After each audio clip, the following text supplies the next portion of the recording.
आज सुनिए मुंशी प्रेमचंद की लिखी कहानी अलग योझा। भोला महतो ने पहली स्त्री के मर जाने बाद दूसरी सगाई की तो उसके लड़के रघु के लिए बुरे दिन आ गए। रघु की उम्र उस समय केवल 10 वर्ष की थी। चैने से गांव में गुल्ली डंडा खेलता फिरता था। मां के आते ही चक्की में जुतना पड़ा। पन्ना रूपवती स्त्री थी और रूप और गर्व में चोली दामन का नाता है। वह अपने हाथों से कोई काम न करती। गोबर रघु निकालता, बैलों को सानी रघु देता, रघु ही जूठे बर्तन मांजता। भोला की आंखें कुछ ऐसी फिरी कि उसे रघु में सब बुराइयां ही बुराइयां नजर आती। पन्ना की बातों को वह प्राचीन मर्यादा अनुसार आंखें बंद करके मान लेता था। रघु की शिकायतों की जरा परवाह न करता। नतीजा यह हुआ कि रघु ने शिकायत करना ही छोड़ दिया। किसके सामने रोए? बाप ही नहीं, सारा गांव उसका दुश्मन था। बड़ा जिद्दी लड़का है। पन्ना को तो खुद समझता ही नहीं। बेचारी उसका दुलार करती है, खिलाती पिलाती है, यह उसी का फल है। दूसरी औरत होती तो निबाह न होता। वह तो कहा, पन्ना इतनी सीधी सादी है कि निबाह होता जाता है। सबल की शिकायतें सब सुनते हैं, निर्बल की फरियाद भी कोई नहीं सुनता। रघु का हृदय मां की ओर से दिन दिन फटता जाता था। यहां तक कि 8-60 गुजर गए और एक दिन भोला के नाम भी मृत्यु का संदेश आ पहुंचा। पन्ना के 4 बच्चे थे, 3 बेटे और 1 बेटी। इतना बड़ खर्च और कमाने वाला कोई नहीं। रघु अब क्यों बात पूछने लगा? यह मानी हुई बात थी। अपनी स्त्री लाएगा और अलग रहेगा। स्त्री आकर और भी आग लगाएगी। पन्ना को चारों ओर अंधेरा ही दिखाई देता था। पर कुछ भी हो, वह रघु की आसरैत बनकर घर में रहेगी। जिस घर में उसने राज किया उसमें अब लौंडी न बनेगी। जिस लौंडे को अपना गुलाम समझा उसका मुंह न ताकेगी। वह सुंदर थी, अवस्था अभी कुछ ऐसी ज्यादा न थी। जवानी अपनी पूरी बहार पर थी। क्या वह कोई दूसरा घर नहीं कर सकती? यही ना होगा, लोग हंसेंगे। बला से उसकी बिरादरी में क्या ऐसा होता नहीं। ब्राह्मण ठाकुर थोड़ी ही थी कि नाक कट जाएगी। यह तो उन्हीं ऊंची जातों में होता है कि घर में चाहे जो कुछ करो, बाहर पर्दा ढका रहे। वह तो संसार को दिखाकर दूसरा घर कर सकती है, फिर वह रघु की दबैल बनकर क्यों रहे? भोला को मरे 1 महीना गुजर चुका था। संध्या हो गई थी। पन्ना इसी चिंता में पड़ हुई थी कि सहसा उसे ख्याल आया, लड़के घर में नहीं है। ये बैलों के लौटने की बेला है, कहीं कोई लड़का उनके नीचे ना आ जाए। अब द्वार पर कौन है जो उनकी देखभाल करेगा? रघु को मेरे लड़के फूटी ओनंखों नहीं भाते, कभी हंसकर नहीं बोलता।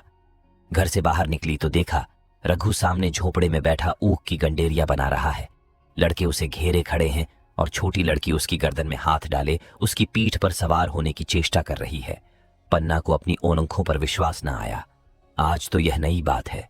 शायद दुनिया को दिखाता है कि मैं अपने भाइयों को कितना चाहता हूं और मन में छुरी रखी हुई है। घात मिले तो जान ही ले ले। काला सांप है, काला सांप। कठोर स्वर में बोली, तुम सबके सब वहां क्या करते हो? घर में आओ, सौंज की बेला है, गोरू आते होंगे।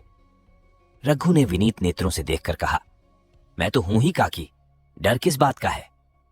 बड़ा लड़का केदार बोला, काकी, रघु दादा ने हमारे लिए 2 गाड़ियां बना दी है। यह देख, एक पर हम और खुन्नू बैठेंगे, दूसरी पर लक्ष्मण और झुनिया। दादा दोनों गाड़ियां खींचेंगे। यह कहकर वह एक कोने से 2 छोटी छोटी गाड़ियां निकाल लाया। 4-4 पहिए लगे थे। बैठने के लिए तख्ते और रोक के लिए दोनों तरफ बाजू थे। पन्ना ने आश्चर्य से पूछा, ये गाड़ियां किसने बनाई?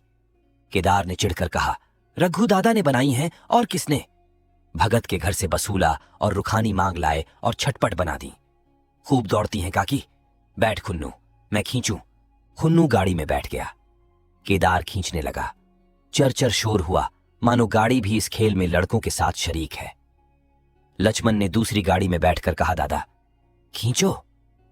रघु ने झुनियाओं को भी गाड़ी में बिठा दिया और गाड़ी खींचता हुआ दौड़ा। तीनों लड़के तालियां बजाने लगे। पन्ना चकित नेत्रों से यह दृश्य देख रही थी और सोच रही थी कि यह वही रघु है या कोई और। थोड़ी देर के बाद दोनों गाड़ियां लौटीं। लड़के घर में जाकर इस यान यात्रा के अनुभव बयान करने लगे।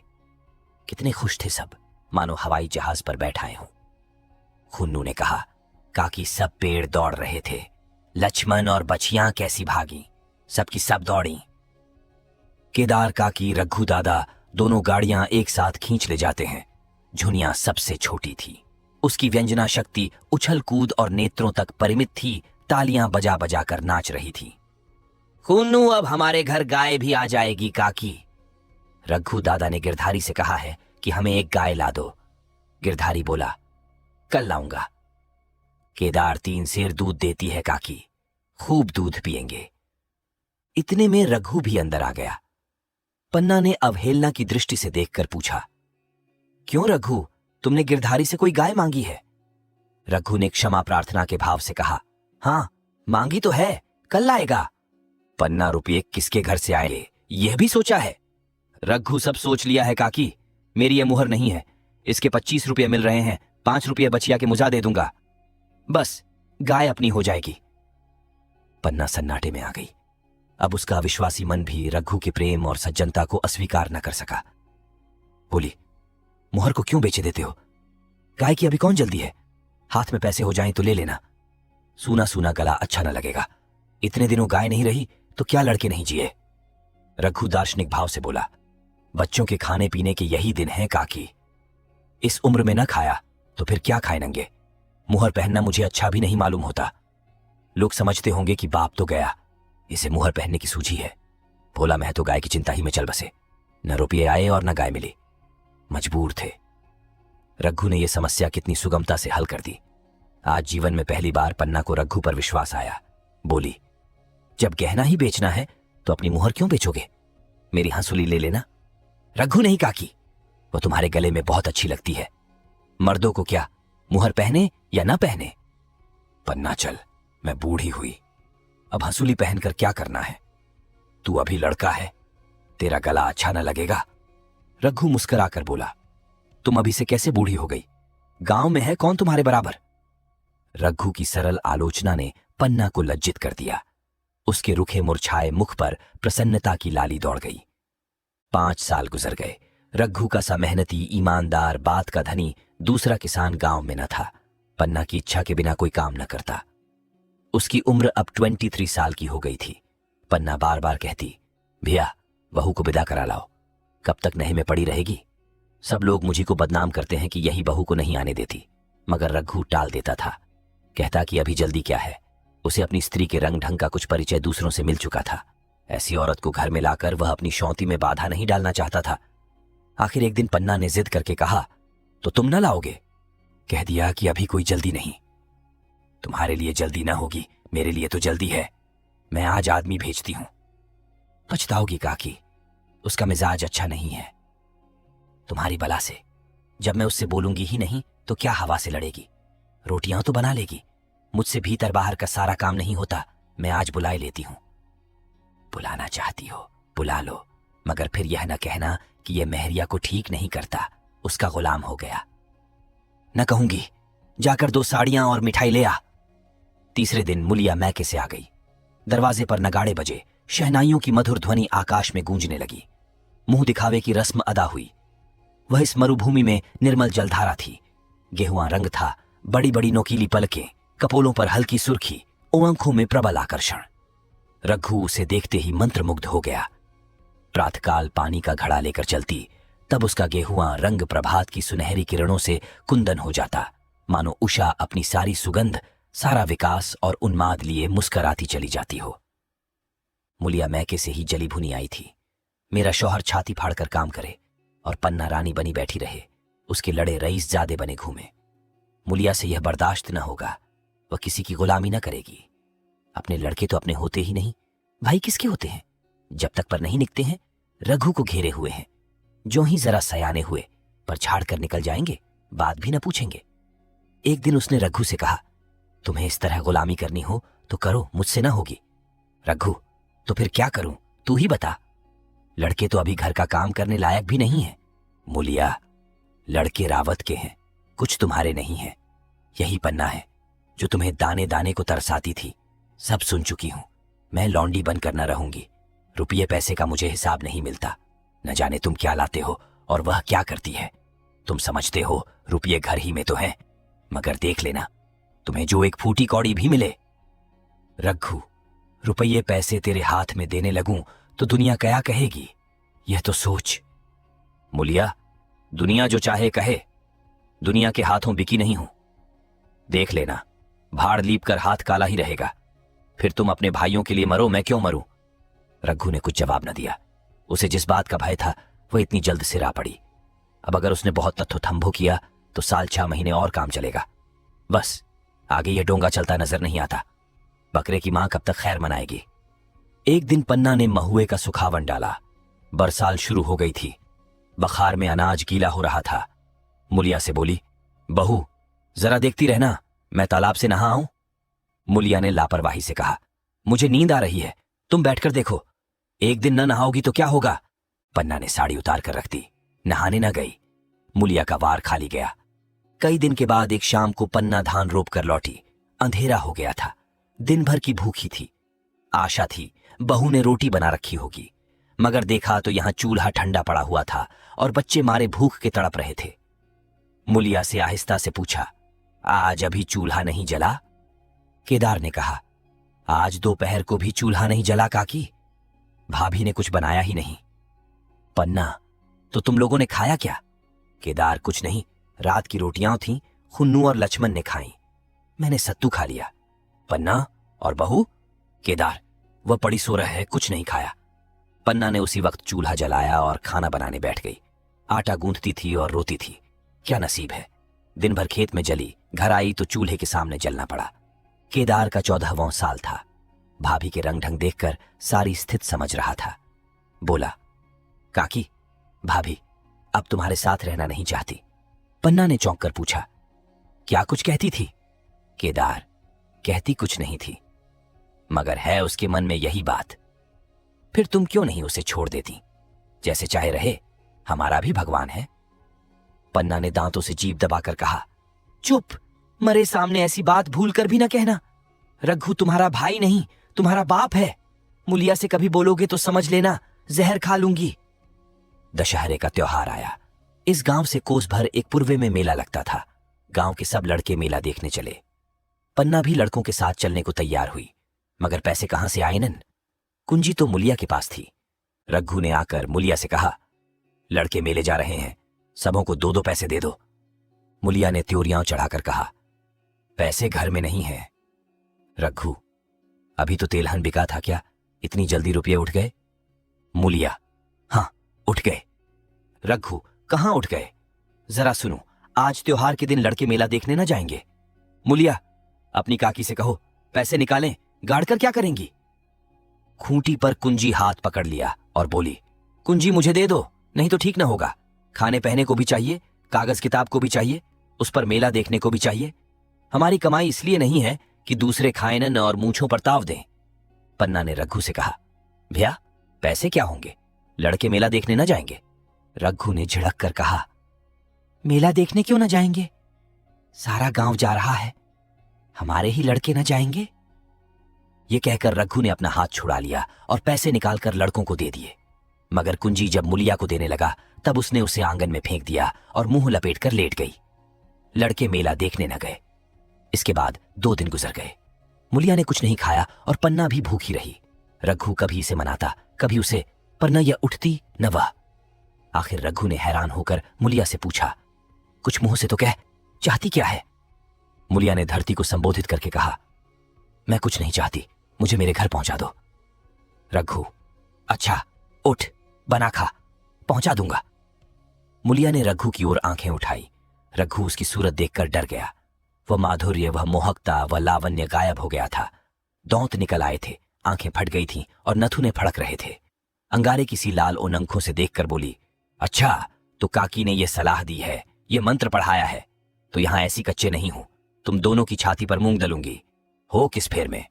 रघु, अच्छा तो मूंग ही दल लेना, कुछ खा पी लेगी तभी तो मूंग दल सकेगी। मुलिया, अब तो तभी मुंह में पानी डालूंगी जब घर अलग हो जाएगा, बहुत झेल चुकी, अब नहीं झेला जाता। रघु सन्नाटे में आ गया। एक दिन तक उसके मुंह से आवाज ही ना निकली। अलग होने की उसने स्वप्न में भी कल्पना न की थी। उसने गांव में 2-4 परिवारों को अलग होते देखा था। वह खूब जानता था, रोटी के साथ लोगों के हृदय भी अलग हो जाते हैं, अपने हमेशा के लिए गैर हो जाते हैं, फिर उनमें वही नाता रह जाता है जो गांव के आदमियों में।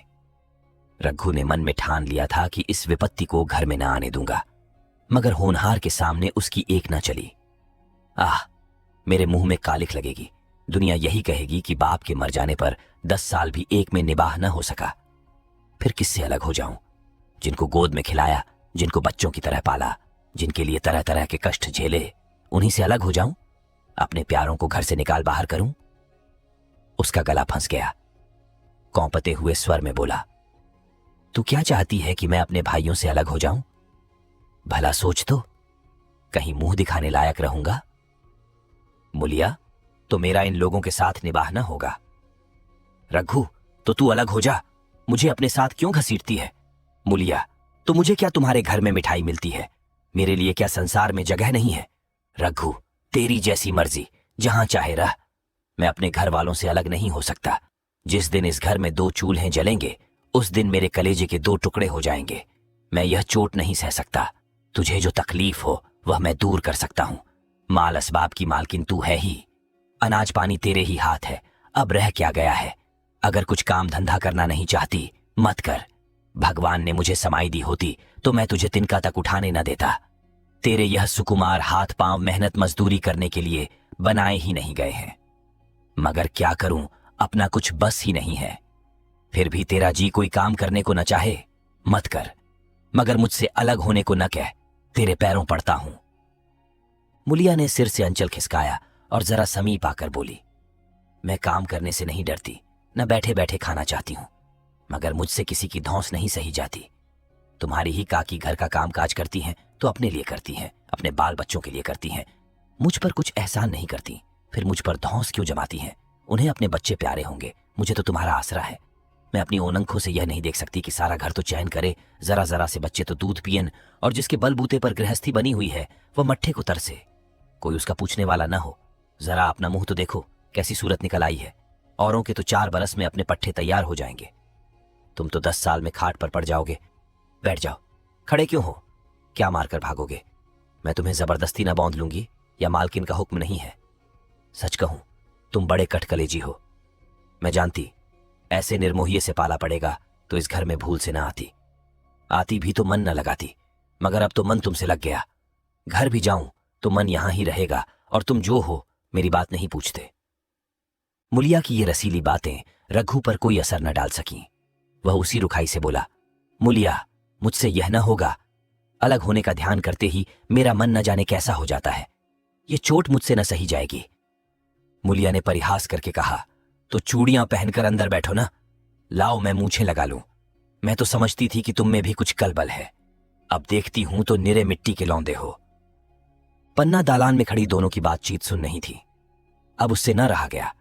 सामने आकर रघु से बोली, जब वह अलग होने पर तुली हुई है, फिर तुम क्यों उसे जबरदस्ती मिलाए रखना चाहते हो? तुम उसे लेकर रहो, हमारे भगवान ने निभाह दिया तो अब क्या डर? अब तो भगवान की दया से तीनों लड़के सयाने हो गए हैं, अब कोई चिंता नहीं। रघु ने ओंसू भरी ओनखों से पन्ना को देखकर कहा, काकी, तू भी पागल हो गई है क्या? जानती नहीं, 2 रोटियां होते ही 2 मन हो जाते हैं। पन्ना, जब वह मानती ही नहीं तब तुम क्या करोगे? भगवान की मर्जी होगी तो कोई क्या करेगा? परालब्ध में जितने दिन एक साथ रहना लिखा था उतने दिन रहे। अब उसकी यही मर्जी है तो यही सही। तुमने मेरे बाल बच्चों के लिए जो कुछ किया वह भूल नहीं सकती। तुमने इनके सिर हाथ न रखा होता तो आज इनकी न जाने क्या गति होती। न जाने किसके द्वार पर ठोकरें खाते होते, न जाने कहां कहां भीख मांगते फिरते। तुम्हारा जस मरते दम तक गाऊंगी। अगर मेरी खाल तुम्हारे जूते बनाने के काम आते तो खुशी से दे दूं, चाहे तुमसे अलग हो जाऊं, पर जिस घड़ी पुकारोगे कुत्ते की तरह दौड़ी आऊंगी। ये भूल कर भी न सोचना कि तुमसे अलग होकर मैं तुम्हारा बुरा चेतूंगी। जिस दिन तुम्हारा अनभल मेरे मन में आएगा उसी दिन विष खाकर मर जाऊंगी। भगवान करे तुम दूधों नहाओ, पूतों फलों, मरते दम तक यही असीस मेरे रोयनन रोयनन से निकलती रहेगी। और अगर लड़के भी अपने बाप के हैं तो मरते दम तक तुम्हारा पोस मानेंगे। यह कहकर पन्ना रोती हुई वहां से चली गई। रघु वहीं मूर्ति की तरह बैठा रहा। आसमान की ओर टकटकी लगी थी और उन आंखों से ओनंसू बह रहे थे। पन्ना की बातें सुनकर मुलिया समझ गई कि अपने पौबारह हैं। झटपट उठी, घर में झाड़ू लगाई, चूल्हा जलाया और कुएनन से पानी लाने चली। उसकी टेक पूरी हो गई थी। गांव में स्त्रियों के 2 दल होते हैं, एक बहुओं का, दूसरा सासों का। बहुएनन सलाह और सहानुभूति के लिए अपने दल में जाती है, सासें अपने में। दोनों की पंचायतें अलग होती हैं। मुलिया को कुएनन पर 2-3 बहुएनन मिल गई। एक से पूछा, आज तो तुम्हारी बुढ़िया बहुत रोध हो रही थी। मुलिया ने विजय के गर्व से कहा। इतने दिनों से घर की मालकिन बनी हुई है, राजपाट छोड़ते किसे अच्छा लगता है। बहन, मैं उनका बुरा नहीं चाहती, लेकिन एक आदमी की कमाई में कहां तक बरकत होगी। मेरे भी तो यही खाने पीने, पहनने ओढ़ने के दिन हैं। अभी उनके पीछे मरो, फिर बाल बच्चे हो जाएं, उनके पीछे मरो, सारी जिंदगी रोते ही कट जाएगी। एक बहू बुढ़िया यही चाहती है कि यह सब जन्म भर लौंडी बनी रहे, मोटा छोटा खाएं और पड़ी रहे। दूसरी बहू, किस भरोसे पर कोई मरे। अपने लड़के तो बात नहीं पूछें, पर आए लड़कों का क्या भरोसा। कल इनके हाथ पैर हो जाएंगे, फिर कौन पूछता है। अपनी अपनी महरियों का मुंह देखेंगे। पहले ही से फटकार देना अच्छा है, फिर तो कोई कलक न होगा। मुलिया पानी लेकर गई, खाना बनाया और रघु से बोली, जाओ नहा आओ, रोटी तैयार है।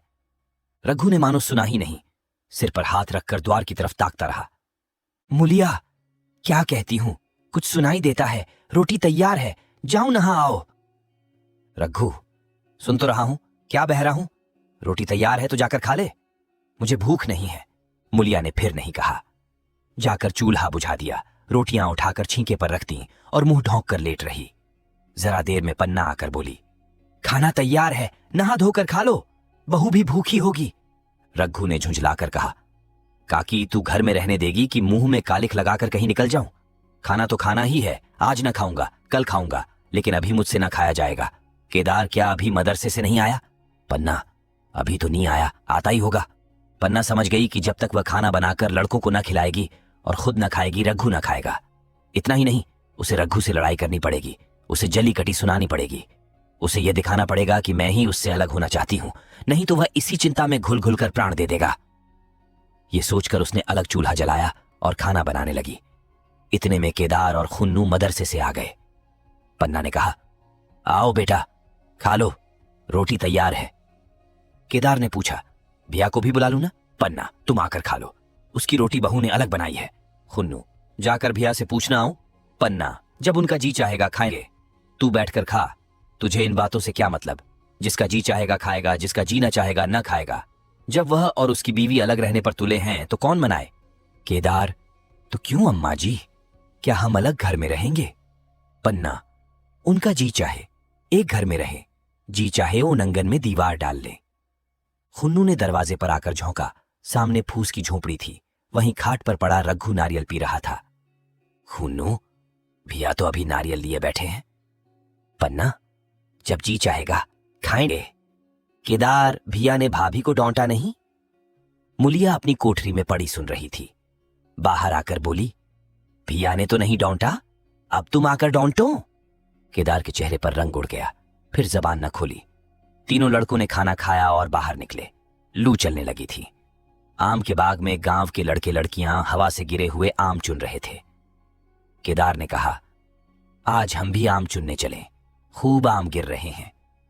खुन्नू, दादा जो बैठे हैं। लक्ष्मण, मैं ना जाऊंगा, दादा घुड़केंगे। केदार, वह तो अब अलग हो गए। लक्ष्मण, तो अब हमको कोई मारेगा तब भी दादा ना बोलेंगे। केदार, वाह, तब क्यों ना बोलेंगे। रघु ने तीनों लड़कों को दरवाजे पर खड़े देखा, पर कुछ बोला नहीं। पहले तो वह घर के बाहर निकलते ही उन्हें डांट बैठता था, पर आज वह मूर्ति के समान निश्चल बैठा रहा। अब लड़कों को कुछ साहस हुआ, कुछ दूर और आगे बढ़े। रघु अब भी न बोला।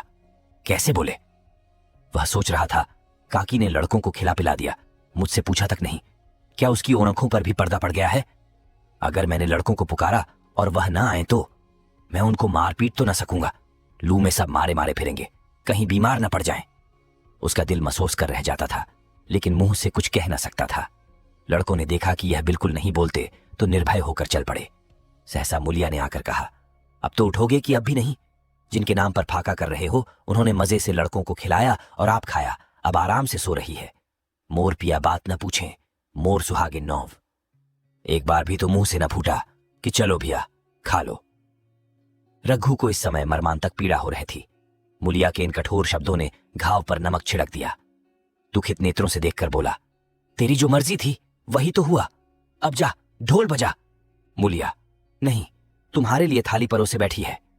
रघु, मुझे चिढ़ा मत, तेरे पीछे मैं भी बदनाम हो रहा हूं। जब तू किसी की होकर नहीं रहना चाहती तो दूसरे को क्या गरज है जो मेरी खुशामद करे? जाकर काकी से पूछ, लड़के आम चुनने गए हैं, उन्हें पकड़ लाऊं? मुलिया अंगूठा दिखाकर बोली, यह जाता है तुम्हें 100 बार गरज हो जाकर पूछो। इतने में पन्ना भी भीतर से निकल आई। रघु ने पूछा, लड़के बगीचे में चले गए काकी, लू चल रही है। पन्ना, अब उनका कौन पुछत्तर है। बगीचे में जाएं, पेड़ पर चढ़ें, पानी में डूबे, मैं अकेली क्या क्या करूं। रघु, जाकर पकड़ लाऊं। पन्ना, जब तुम्हें अपने मन से नहीं जाना है तो फिर मैं जाने को क्यों कहूं। तुम्हें रोकना होता तो रोक न देते, तुम्हारे सामने ही तो गए होंगे। पन्ना की बात पूरी भी न हुई थी कि रघु ने नारियल कोने में रख दिया और बाग की तरफ चला। रघु लड़कों को लेकर बाग से लौटा तो देखा मुलिया अभी तक झोपड़े में खड़ी है। बोला, तू जाकर खा क्यों नहीं लेती, मुझे तो इस बेला भूख नहीं है। मुलिया ऐंठ कर बोली, हाँ भूख क्यों लगेगी, भाइयों ने खाया, वह तुम्हारे पेट में पहुंच ही गया होगा। रघु ने दांत पीसकर कहा, मुझे जला मत मुलिया, नहीं अच्छा ना होगा, खाना कहीं भागा नहीं जाता, एक बेला ना खाऊंगा तो मर ना जाऊंगा। क्या तू समझती है घर में आज कोई बात हो गई है। तूने घर में चूल्हा नहीं जलाया, मेरे कलेजे में आग लगाई है। मुझे घमंड था कि और चाहे कुछ हो जाए पर मेरे घर में फूट का रोग ना आने पाएगा, पर तूने घमंड चूर कर दिया। परालब्ध की बात है। मुलिया तिनक कर बोली, सारा मोह छो तुम्ही को है कि और किसी को है, मैं तो किसी को तुम्हारी तरह बिसूरते नहीं देखती। रघु ने ठंडी सांस खींचकर कहा, मुलिया, घाव पर नोन न छिड़क, तेरे ही कारण मेरी पीठ में धूल लग रही है। मुझे इस गृहस्थी का मोह न होगा तो किसे होगा। मैंने ही तो इसे मर मर जोड़ा, जिनको गोद में खिलाया वहीं अब मेरे पट्टीदार होंगे। जिन बच्चों को मैं डांटता था उन्हें आज कड़ी ओनंखों से भी नहीं देख सकता। मैं उनके भले के लिए भी कोई बात करूं तो दुनिया यही कहेगी कि यह अपने भाइयों को लूटे लेता है। जा, मुझे छोड़ दे, अभी मुझसे कुछ न खाया जाएगा। मुलिया, मैं कसम रखा दूंगी, नहीं चुपके से चले चलो। रघु, देख अब भी कुछ नहीं बिगड़ा है, अपना हट छोड़ दे। मुलिया, हमारा ही लहू पिए जो खाने न उठे। रघु ने कानों पर हाथ रखकर कहा, यह तूने क्या किया मुलिया, मैं तो उठ ही रहा था, चल खा लूं। नहाने धोने कौन जाए, लेकिन इतनी कह देता हूं कि चाहे 4 की जगह 6 रोटियां खा जाऊं, चाहे तू मुझे घी के मटके ही में डुबा दे, पर यह दाग मेरे दिल से न मिटेगा। मुलिया, दाग साग सब मिट जाएगा, पहले सबको ऐसा ही लगता है। देखते नहीं हो उधर कैसी चैन की वंशी बज रही है, वह तो मना ही रही थी कि किसी तरह यह सब अलग हो जाए। अब वह पहले की सी चौंधी तो नहीं है कि जो कुछ घर में आवे सब गायब। अब क्यों हमारे साथ रहने लगी। रघु ने आहत स्वर में कहा, इसी बात का तो मुझे गम है, काकी ने मुझे ऐसी आशा न थी। रघु खाने बैठा तो कौर विष के घूंट सा लगता था, जान पड़ता था रोटियां भूसी की हैं, दाल पानी सी लगती, पानी कंठ के नीचे न उतरता था, दूध की तरफ देखा तक नहीं। 2-4 ग्रास खाकर उठाया जैसे किसी प्रियजन के श्राद्ध का भोजन हो। रात का भोजन भी उसने इसी तरह किया। भोजन क्या किया, कसम पूरी की। रात भर उसका चित्त उद्विग्न रहा। एक अज्ञात शंका उसके मन पर छाई हुई थी, जिसे भोला महतो द्वार पर बैठा रो रहा हो। वह कई बार चौंक कर उठा। ऐसा जान पड़ा भोला उसकी ओर तिरस्कार की आंखों से देख रहा है। वह दोनों जून भोजन करता था, पर जैसे शत्रु के घर। भोला की शोकमग्न मूर्ति आंखों से न उतरती थी। रात को उसे नींद न आती। वह गांव में निकलता तो इस तरह मुंह चुराए, सिर झुकाए मानो गोहत्या की हो। 5 साल गुजर गए। रघु अब 2 लड़कों का बाप था। आंगन में दीवार खिंच गई थी, खेतों में मेड़ें डाल दी गई थीं और बैल बछिए बांध लिए गए थे। केदार की उम्र अब 19 की हो गई थी। उसने पढ़ना छोड़ दिया था और खेती का काम करता था। खुन्नू गाय चराता था। केवल लक्ष्मण अब तक मदरसे जाता था। पन्ना और मुलिया दोनों एक दूसरे की सूरत से जलती थीं। मुलिया के दोनों लड़के बहुधा पन्ना ही के पास रहते। वहीं उन्हें उबटन मलती, वही काजल लगाती, वही गोद में लिए फिरती। मगर मुलिया के मुंह से अनुग्रह का एक शब्द भी न निकलता। न पन्ना ही इसकी इच्छुक थी। वह जो कुछ करती निर्व्याज भाव से करती थी। उसके 2 लड़के अब कमाऊ हो गए थे। लड़की खाना पका लेती थी, वह खुद ऊपर का काम काज कर लेती। इसके विरुद्ध रघु अपने घर का अकेला था। वह भी दुर्बल, अशक्त और जवानी में बूढ़ा। अभी आयु 30 वर्ष से अधिक न थी, लेकिन बाल खिचड़ी हो गए थे। कमर भी झुक चली थी। खांसी ने जीर्ण कर रखा था। देखकर दया आती थी। और खेती पसीने की वस्तु है। खेती की जैसी सेवा होनी चाहिए वह उससे न हो पाती। फिर अच्छी फसल कहां से आती। कुछ रण भी हो गया था। वह चिंता और भी मारे डालती थी। चाहिए तो यह था कि अब उसे कुछ आराम मिलता। इतने दिनों के निरंतर परिश्रम के बाद सिर का बोझ कुछ हल्का होता, लेकिन मुलिया की स्वार्थपरता और अदूरदर्शिता ने लहराती हुई खेती उजाड़ दी। अगर सब एक साथ रहते तो वह अब तक पेंशन पा जाता। मजे में द्वार पर बैठा हुआ नारियल पीता। भाई काम करते, वह सलाह देता, महतो बना फिरता, कहीं किसी के झगड़े चुकाता, कहीं साधु संतों की सेवा करता। वह अवसर हाथ से निकल गया। अब तो चिंता भार दिन दिन बढ़ता जाता था। आखिर उसे धीमा धीमा ज्वर रहने लगा। हृदय शूल, चिंता, कड़ा परिश्रम और अभाव का यही पुरस्कार है। पहले कुछ परवाह न की, समझा आप ही आप अच्छा हो जाएगा, मगर कमजोरी बढ़ने लगी तो दवा की फिक्र हुई। जिसने जो बता दिया खा लिया। डॉक्टरों और वैद्यों के पास जाने की सामर्थ्य कहाँ, और सामर्थ्य भी होती तो रुपये खर्च कर देने के सिवा और नतीजा ही क्या था। जीर्ण ज्वर की औषधि आराम और पुष्टिकारक भोजन है। न वह बसंत मालती का सेवन कर सकता था और न आराम से बैठकर बलवर्धक भोजन कर सकता था। कमजोरी बढ़ती ही गई। पन्ना को अवसर मिलता तो वह आकर उसे तसल्ली देती, लेकिन उसके लड़के अब रघु से बात भी न करते थे। दवा दारू तो क्या करते, उसका और मजाक उड़ाते। भैया समझते थे कि हम लोगों से अलग होकर सोने और ईंट रख लेंगे। भाभी भी समझती थी सोने से लज जाऊंगी। अब देखे कौन पूछता है, सिसक सिसक कर न मरे तो कह देना। बहुत हाय हाय भी अच्छी नहीं होती। आदमी उतना काम करे जितना हो सके, ये नहीं कि रुपये के लिए जान दे दे। पन्ना कहती, रघु बेचारे का कौन दोष है। केदार कहता, चल मैं खूब समझता हूं, भैया की जगह मैं होता तो डंडे से बात करता। मजाक थी कि औरत यूं जिद करती, ये सब भैया की चाल थी, सब सधी बद्धी बात थी। आखिर एक दिन रघु का टिमटिमाता हुआ जीवन दीपक बुझ गया। मौत ने सारी चिंताओं का अंत कर दिया। अंत समय उसने केदार को बुलाया था, पर केदार को ऊख में पानी देना था। डरा कहीं दवा के लिए ना भेज दे, बहाना बना दिया। मुलिया का जीवन अंधकारमय हो गया। जिस भूमि पर उसने मंसूबों की दीवार खड़ी की थी वह नीचे से खिसक गई थी। जिस खूंटे के बल पर वह उछल रही थी वह उखड़ गया था। गांव वालों ने कहना शुरू किया, ईश्वर ने कैसा तत्काल दंड दिया। बेचारी मारे लाज के अपने दोनों बच्चों को लिए रोया करती। गांव में किसी को मुंह दिखाने का साहस न होता। प्रत्येक प्राणी उससे यह कहता हुआ मालूम होता था, मारे घमंड के धरती पर पांव न रखती थी। आखिर सजा मिल गई कि नहीं।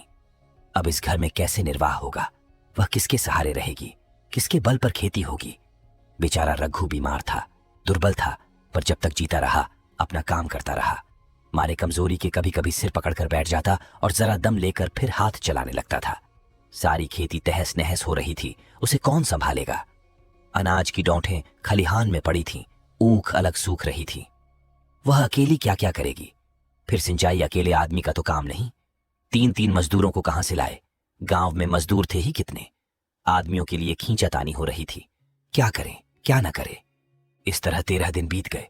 क्रियाकर्म से छुट्टी मिली। दूसरे ही दिन सवेरे मुलिया ने दोनों बालकों को गोद में उठाया और अनाज मांडने चली। खलिहान में पहुंचकर उसने एक को तो पेड़ के नीचे घास के नरम बिस्तर पर सुला दिया और दूसरे को वहीं बैठाकर अनाज मांडने लगी। बैलों को हाँकती थी और रोती थी। क्या इसीलिए भगवान ने उसको जन्म दिया था। देखते देखते क्या वे क्या हो गया। इन्हीं दिनों पिछले साल भी अनाज मांडा गया था। वह रघु के लिए लौटे में शरबत और मटर की घूंघी लेकर आई थी। आज कोई उसके आगे है न पीछे, लेकिन किसी की लौंडी तो नहीं हूं। उसे अलग होने का अब भी पछतावा न था।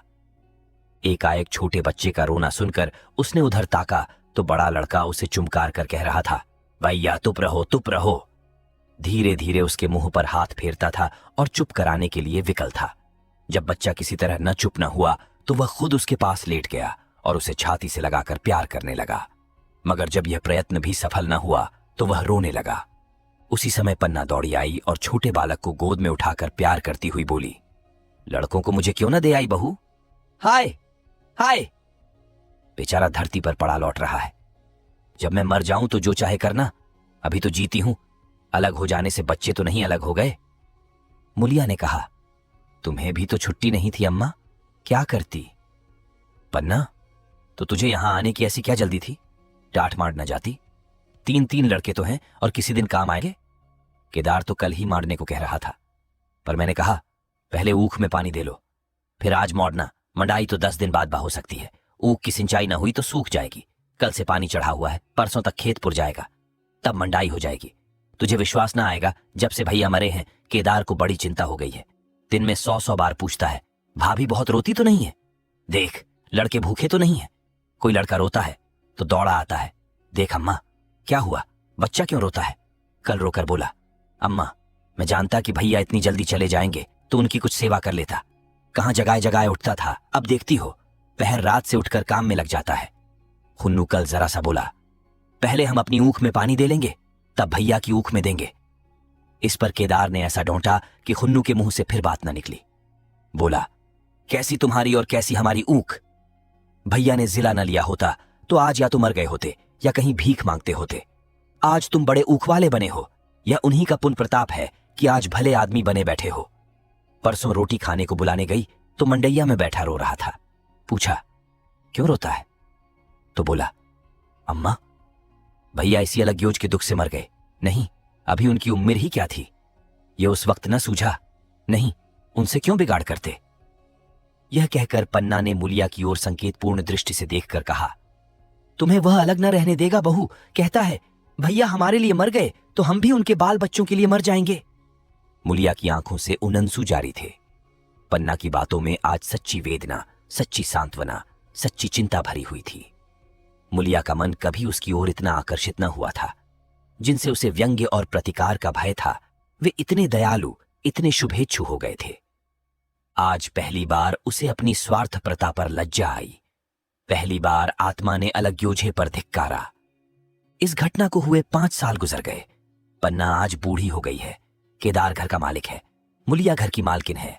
हुन्नू और लक्ष्मण के विवाह हो चुके हैं, मगर केदार अभी तक कंवारा है। कहता है मैं विवाह न करूंगा। कई जगहों से बातचीत हुई, कई सगाइयां आईं, पर उसे हामी न भरी। पन्ना ने कंपे लगाए, जाल फैलाए, पर वो न फंसा। कहता, औरतों से कौन सुख। मेहरिया घर में आई और आदमी का मिजाज बदला। फिर जो कुछ है वह मेहरिया है। माँ बाप भाई बंधु सब पर आए हैं। जब भैया जैसे आदमी का मिजाज बदल गया तो फिर दूसरों की क्या गिनती। 2 लड़के भगवान के दिए हैं और क्या चाहिए। बिना ब्याह किए 2 बेटे मिल गए, इससे बढ़कर और क्या होगा। जिसे अपना समझो वह अपना है, जिसे गैर समझो वह गैर है। एक दिन पन्ना ने कहा, तेरा वंश कैसे चलेगा? केदार, मेरा वंश तो चल रहा है। दोनों लड़कों को अपना ही समझता हूं।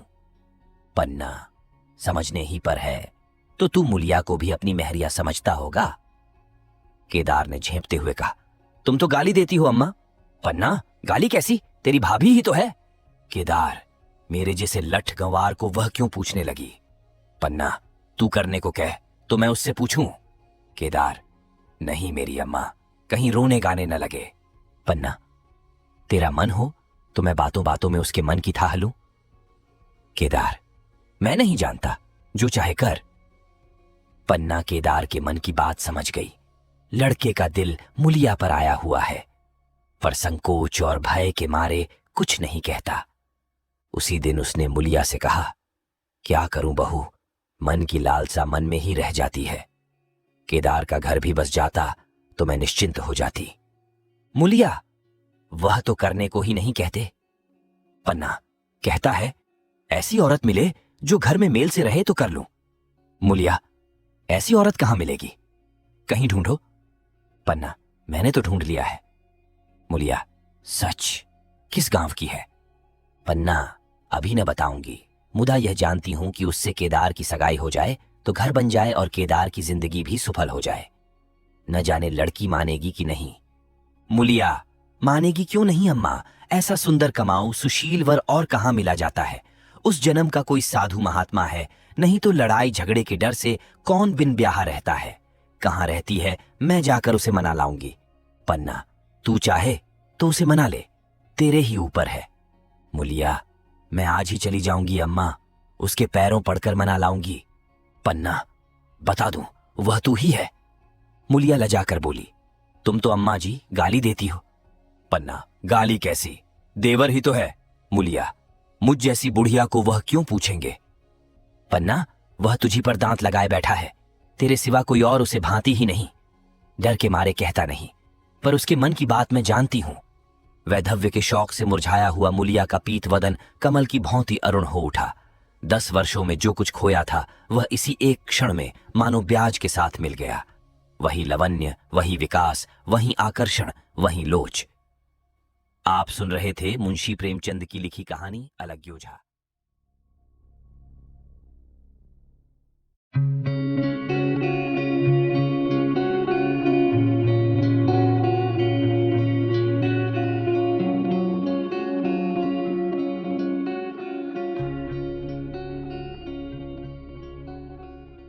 नमस्कार, इजी लर्निंग ट्री जूनियर में आपका स्वागत है। आज सुनिए मुंशी प्रेमचंद की लिखी कहानी अलग योझा। भोला महतो ने पहली स्त्री के मर जाने बाद दूसरी सगाई की तो उसके लड़के रघु के लिए बुरे दिन आ गए। रघु की उम्र उस समय केवल 10 वर्ष की थी। चैने से गांव में गुल्ली डंडा खेलता फिरता था। मां के आते ही चक्की में जुतना पड़ा। पन्ना रूपवती स्त्री थी और रूप और गर्व में चोली दामन का नाता है। वह अपने हाथों से कोई काम न करती। गोबर रघु निकालता, बैलों को सानी रघु देता, रघु ही जूठे बर्तन मांजता। भोला की आंखें कुछ ऐसी फिरी कि उसे रघु में सब बुराइयां ही बुराइयां नजर आती। पन्ना की बातों को वह प्राचीन मर्यादानुसार आंखें बंद करके मान लेता था। रघु की शिकायतों की जरा परवाह न करता। नतीजा यह हुआ कि रघु ने शिकायत करना ही छोड़ दिया। किसके सामने रोए? बाप ही नहीं, सारा गांव उसका दुश्मन था। बड़ा जिद्दी लड़का है। पन्ना को तो खुद समझता ही नहीं। बेचारी उसका दुलार करती है, खिलाती पिलाती है, यह उसी का फल है। दूसरी औरत होती तो निबाह न होता। वह तो कहा, पन्ना इतनी सीधी सादी है कि निबाह होता जाता है। सबल की शिकायतें सब सुनते हैं, निर्बल की फरियाद भी कोई नहीं सुनता। रघु का हृदय मां की ओर से दिन दिन फटता जाता था। यहां तक कि 8-60 गुजर गए और एक दिन भोला के नाम भी मृत्यु का संदेश आ पहुंचा। पन्ना के 4 बच्चे थे, 3 बेटे और 1 बेटी। इतना बड़ खर्च और कमाने वाला कोई नहीं। रघु अब क्यों बात पूछने लगा? यह मानी हुई बात थी। अपनी स्त्री लाएगा और अलग रहेगा। स्त्री आकर और भी आग लगाएगी। पन्ना को चारों ओर अंधेरा ही दिखाई देता था। पर कुछ भी हो, वह रघु की आसरैत बनकर घर में रहेगी। जिस घर में उसने राज किया उसमें अब लौंडी न बनेगी। जिस लौंडे को अपना गुलाम समझा उसका मुंह न ताकेगी। वह सुंदर थी, अवस्था अभी कुछ ऐसी ज्यादा न थी। जवानी अपनी पूरी बहार पर थी। क्या वह कोई दूसरा घर नहीं कर सकती? यही ना होगा, लोग हंसेंगे। बला से उसकी बिरादरी में क्या ऐसा होता नहीं। ब्राह्मण ठाकुर थोड़ी ही थी कि नाक कट जाएगी। यह तो उन्हीं ऊंची जातों में होता है कि घर में चाहे जो कुछ करो, बाहर पर्दा ढका रहे। वह तो संसार को दिखाकर दूसरा घर कर सकती है, फिर वह रघु की दबैल बनकर क्यों रहे? भोला को मरे 1 महीना गुजर चुका था। संध्या हो गई थी। पन्ना इसी चिंता में पड़ हुई थी कि सहसा उसे ख्याल आया, लड़के घर में नहीं है। ये बैलों के लौटने की बेला है, कहीं कोई लड़का उनके नीचे ना आ जाए। अब द्वार पर कौन है जो उनकी देखभाल करेगा? रघु को मेरे लड़के फूटी ओनंखों नहीं भाते, कभी हंसकर नहीं बोलता। घर से बाहर निकली तो देखा रघु सामने झोपड़े में बैठा ऊख की गंडेरिया बना रहा है। लड़के उसे घेरे खड़े हैं और छोटी लड़की उसकी गर्दन में हाथ डाले उसकी पीठ पर सवार होने की चेष्टा कर रही है। पन्ना को अपनी ओनंखों पर विश्वास न आया। आज तो यह नई बात है। शायद दुनिया को दिखाता है कि मैं अपने भाइयों को कितना चाहता हूं और मन में छुरी रखी हुई है। घात मिले तो जान ही ले ले। काला सांप है, काला सांप। कठोर स्वर में बोली, तुम सबके सब वहां क्या करते हो? घर में आओ, सौंज की बेला है, गोरू आते होंगे। रघु ने विनीत नेत्रों से देखकर कहा, मैं तो हूं ही काकी, डर किस बात का है? बड़ा लड़का केदार बोला, काकी, रघु दादा ने हमारे लिए 2 गाड़ियां बना दी है। यह देख, एक पर हम और खुन्नू बैठेंगे, दूसरी पर लक्ष्मण और झुनिया। दादा दोनों गाड़ियां खींचेंगे। यह कहकर वह एक कोने से 2 छोटी छोटी गाड़ियां निकाल लाया। 4-4 पहिए लगे थे। बैठने के लिए तख्ते और रोक के लिए दोनों तरफ बाजू थे। पन्ना ने आश्चर्य से पूछा, ये गाड़ियां किसने बनाई? केदार ने चिढ़कर कहा, रघु दादा ने बनाई हैं, और किसने? भगत के घर से बसूला और रुखानी मांग लाए और छटपट बना दी।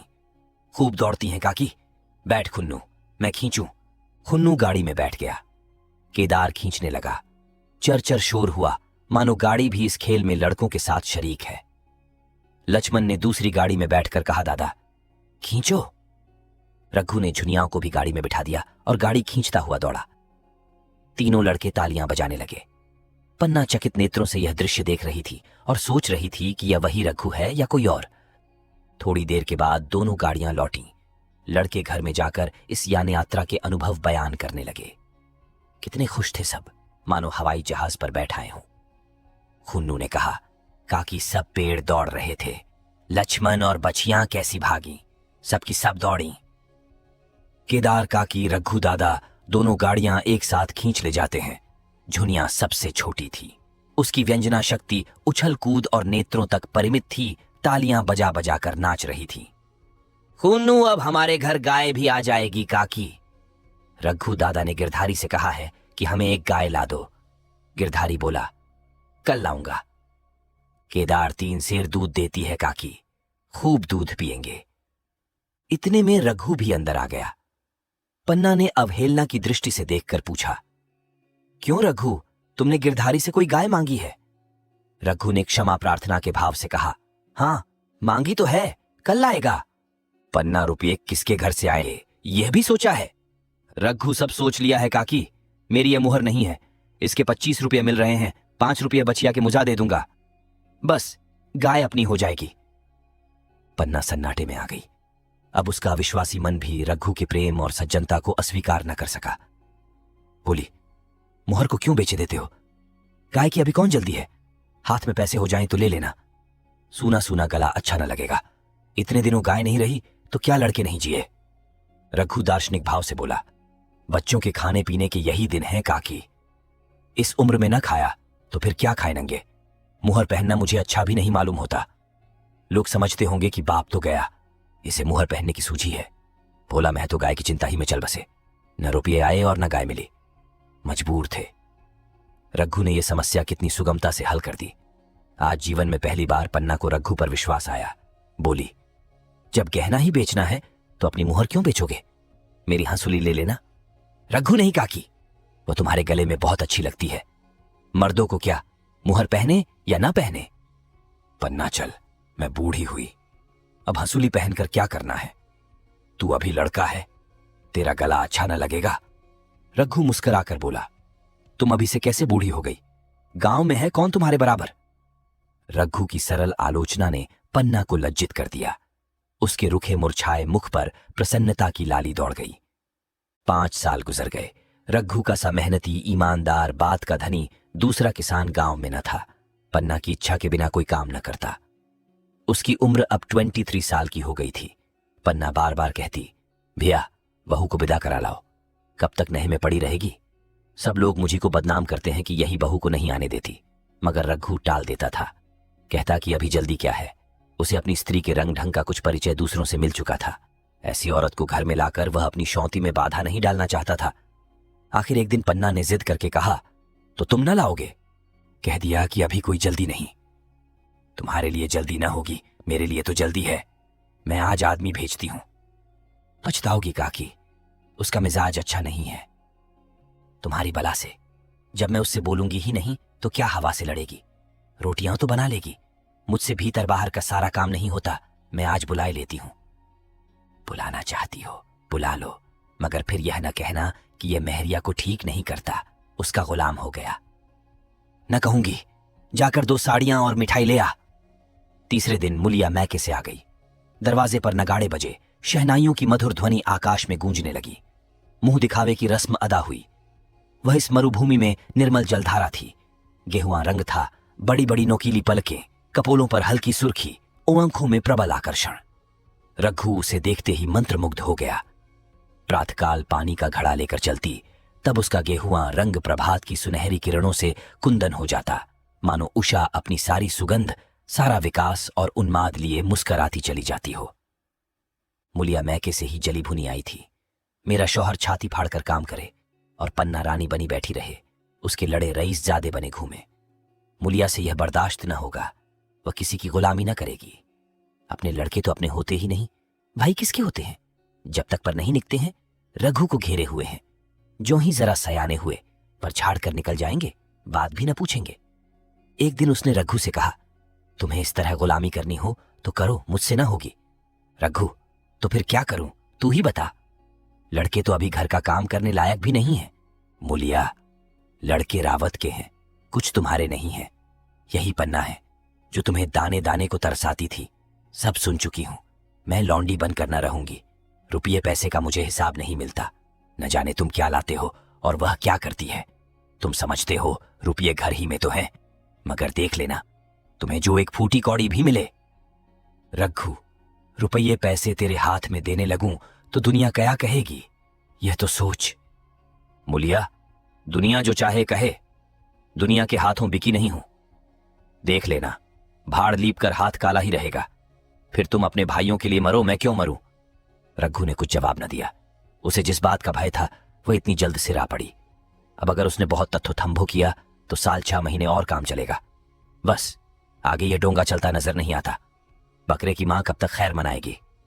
एक दिन पन्ना ने महुए का सुखावन डाला। बरसाल शुरू हो गई थी।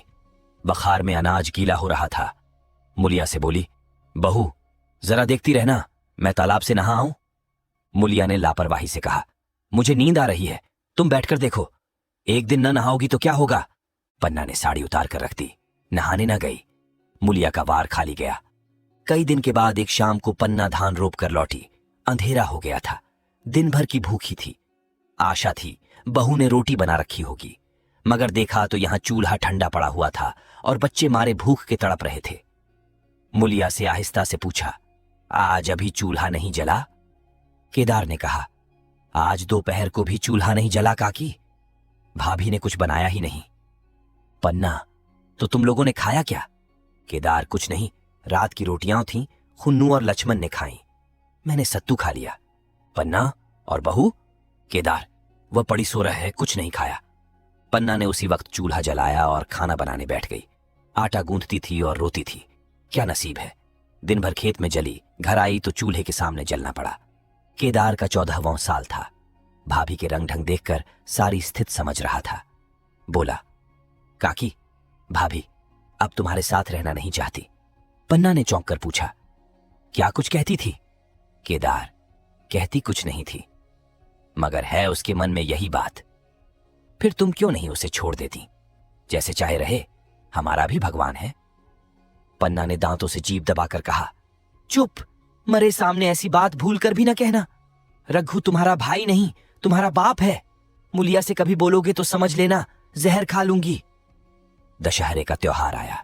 इस गांव से कोस भर एक पूर्वे में मेला लगता था। गांव के सब लड़के मेला देखने चले। पन्ना भी लड़कों के साथ चलने को तैयार हुई, मगर पैसे कहां से आए नन? कुंजी तो मुलिया के पास थी। रघु ने आकर मुलिया से कहा, लड़के मेले जा रहे हैं, सबों को 2-2 पैसे दे दो। मुलिया ने त्योरियां चढ़ाकर कहा, पैसे घर में नहीं है। रघु, अभी तो तेलहन बिका था क्या, इतनी जल्दी रुपये उठ गए? मुलिया, हां उठ गए। रघु, कहां उठ गए? जरा सुनो, आज त्योहार के दिन लड़के मेला देखने न जाएंगे? मुलिया, अपनी काकी से कहो पैसे निकालें, गाड़ कर क्या करेंगी? खूंटी पर कुंजी हाथ पकड़ लिया और बोली, कुंजी मुझे दे दो, नहीं तो ठीक ना होगा। खाने पहने को भी चाहिए, कागज किताब को भी चाहिए, उस पर मेला देखने को भी चाहिए। हमारी कमाई इसलिए नहीं है कि दूसरे खाए न और मूंछों पर ताव दें। पन्ना ने रघु से कहा, भैया पैसे क्या होंगे, लड़के मेला देखने न जाएंगे? रघु ने झिड़क कर कहा, मेला देखने क्यों न जाएंगे? सारा गांव जा रहा है, हमारे ही लड़के न जाएंगे? ये कहकर रघु ने अपना हाथ छुड़ा लिया और पैसे निकालकर लड़कों को दे दिए। मगर कुंजी जब मुलिया को देने लगा तब उसने उसे आंगन में फेंक दिया और मुंह लपेटकर लेट गई। लड़के मेला देखने न गए। इसके बाद 2 दिन गुजर गए। मुलिया ने कुछ नहीं खाया और पन्ना भी भूखी रही। रघु कभी इसे मनाता, कभी उसे, पर न यह उठती न वह। आखिर रघु ने हैरान होकर मुलिया से पूछा, कुछ मुंह से तो कह, चाहती क्या है? मुलिया ने धरती को संबोधित करके कहा, मैं कुछ नहीं चाहती, मुझे मेरे घर पहुंचा दो। रघु, अच्छा उठ, बना खा, पहुंचा दूंगा। मुलिया ने रघु की ओर आंखें उठाई। रघु उसकी सूरत देखकर डर गया। वह माधुर्य, वह मोहकता, वह लावण्य गायब हो गया था। दांत निकल आए थे, आंखें फट गई थीं और नथुने फड़क रहे थे। अंगारे की सी लाल उन आंखों से देखकर बोली, अच्छा तो काकी ने यह सलाह दी है, यह मंत्र पढ़ाया है, तो यहां ऐसी कच्चे नहीं हूं, तुम दोनों की छाती पर मूंग दलूंगी। हो किस फेर में? रघु, अच्छा तो मूंग ही दल लेना, कुछ खा पी लेगी तभी तो मूंग दल सकेगी।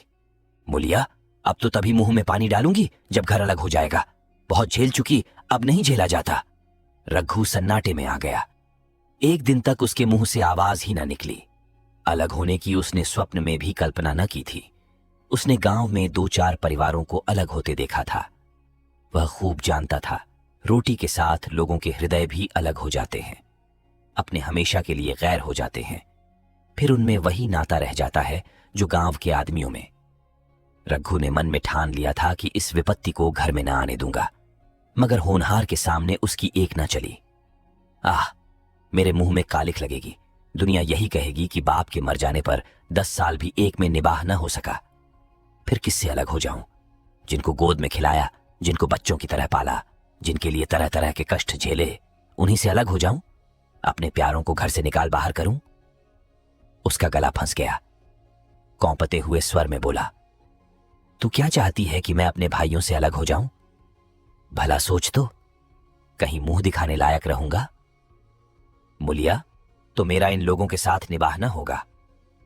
रघु, तो तू अलग हो जा, मुझे अपने साथ क्यों घसीटती है? मुलिया, तो मुझे क्या तुम्हारे घर में मिठाई मिलती है? मेरे लिए क्या संसार में जगह नहीं है? रघु, तेरी जैसी मर्जी, जहां चाहे रह। मैं अपने घर वालों से अलग नहीं हो सकता। जिस दिन इस घर में 2 चूल्हे जलेंगे, उस दिन मेरे कलेजे के 2 टुकड़े हो जाएंगे। मैं यह चोट नहीं सह सकता। तुझे जो तकलीफ हो वह मैं दूर कर सकता हूं। माल असबाब की मालकिन तू है ही। अनाज पानी तेरे ही हाथ है। अब रह क्या गया है? अगर कुछ काम धंधा करना नहीं चाहती, मत कर। भगवान ने मुझे समाई दी होती तो मैं तुझे तिनका तक उठाने न देता।